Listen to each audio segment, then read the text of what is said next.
इतिहास की पुस्तक दूसरा भाग अध्याय 4।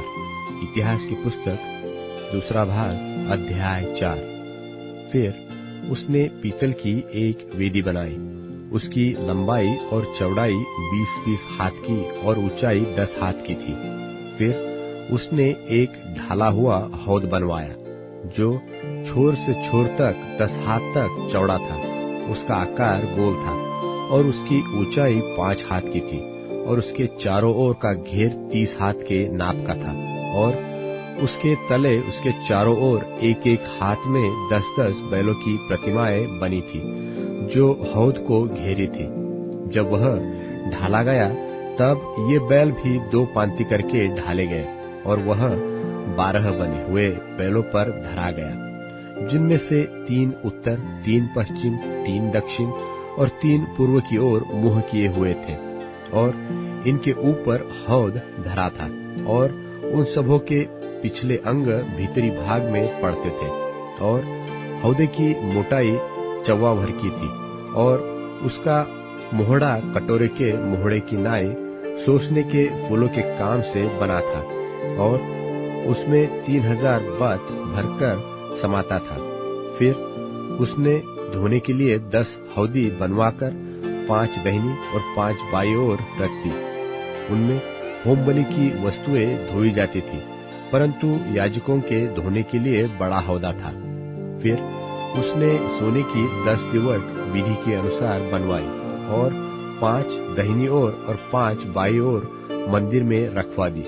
फिर उसने 10 मेज बनवाकर 5 दाहिनी ओर और 5 बाईं ओर मंदिर में रखवा दी। और उसने सोने के 100 कटोरे बनवाए। फिर उसने याजकों के आंगन और बड़े आंगन को बनवाया और इस आंगन में फाटक बनवाकर उनके किवाड़ों पर पीतल मढ़वाया। और उसने हौद को भवन की दाहिनी और अर्थात पूर्व और दक्षिण के कोने की ओर रखवा दिया। और हुराम ने हंडों, फावड़ियों और कटोरों को बनवाया। और हुराम ने राजा सुलेमान के लिए परमेश्वर के भवन में जो काम करता था उसे निपटा दिया, अर्थात 2 खंबे और गोलों समेत वे कंगनियां जो खंभों के सिरों पर थी और खंभों के सिरों पर के गोलों को ढांपने के लिए जालियों की 2-2 पांति और दोनों जालियों के लिए 400 अनार और जो गोले खंभों के सिरों पर थे उनको ढांपने वाली एक एक जाली के लिए अनारों की 2-2 पांति बनाई। फिर उसने कुर्सियां और कुर्सियों पर की हौदिया और उनके नीचे के 12 बैल बनवाए। फिर हुराम अबी ने हंडों, फावड़ियों, कांटों और उनके सब सामान को यहोवा के भवन के लिए राजा सुलेमान की आज्ञा से झलकाए हुए पीतल के बनवाए।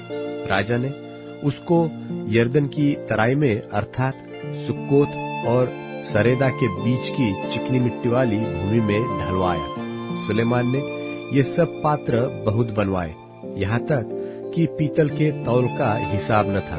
और सुलेमान ने परमेश्वर के भवन के सब पात्र, सोने की वेदी और वे मेज जिन पर भेंट की रोटी रखी जाती थी और दीपकों समेत चोखे सोने की दीवटें जो विधि के अनुसार भीतरी कोठरी के सामने जला करती थी और सोने वरन नीरे सोने के फूल, दीपक और चिमटे और चोखे सोने की कैंचियां, कटोरे, धूपदान और करछे बनवाए।